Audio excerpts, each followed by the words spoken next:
Jaipal Srinath, Ranjan Madugalle, Jeff Crowe, Richie Richardson, David Boon নামগুলো cricket প্রেমীদের কাছে পরিচিত। এরা সবাই আইসিসি এলিট প্যানেলের ম্যাচ রেফারি। ক্রিকেটার হিসেবেও তাদের সুখ্যাতি ছিল। ম্যাচ রেফারির গুরুত্ব আর পেশাটার প্রতি আকর্ষণ বোঝা যায় নামগুলো দেখলে। বাংলাদেশ এই জায়গায় অনেক পিছিয়ে। আন্তর্জাতিক একজন ম্যাচ রেফারির নামও বলার সুযোগ নেই। নিয়ামুর রশিদ রাহুল ও আক্তার আহমেদ শিপার আইসিসি তালিকাভুক্ত হলেও প্রতিষ্ঠিত হতে পারেননি। তারকা ক্রিকেটার হলে বড় ম্যাচ রেফারি হওয়ার সুযোগ বেশি। সে বিবেচনায় সদ্য অবসর নেওয়া মুশফিক মাহমুদুল্লাহদের এ পেশায় উৎসাহিত করতে চায় বোর্ড।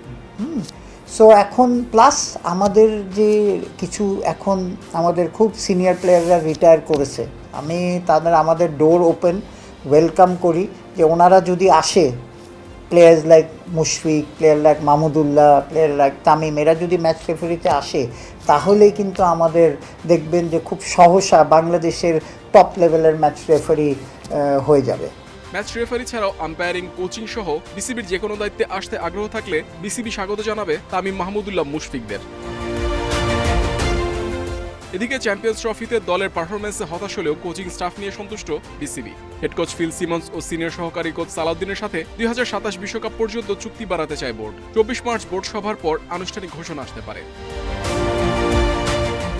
অধিনায়কদের নামও ঘোষণা হতে পারে। নাজমুল শান্তকে দেওয়া হতে পারে ওয়ানডে ও টেস্টের দায়িত্ব। টি-20তে লিটন দাসই প্রথম পছন্দ বিসিবির। অবসরে যাওয়া মুশফিক মাহমুদুল্লাহর বিকল্প ও 2027 বিশ্বকাপ নিয়েও আলোচনা হবে বোর্ড সভায়। এমনকি আসন্ন 2026 টি-20 বিশ্বকাপের রূপরেখাও নির্ধারণ হতে পারে।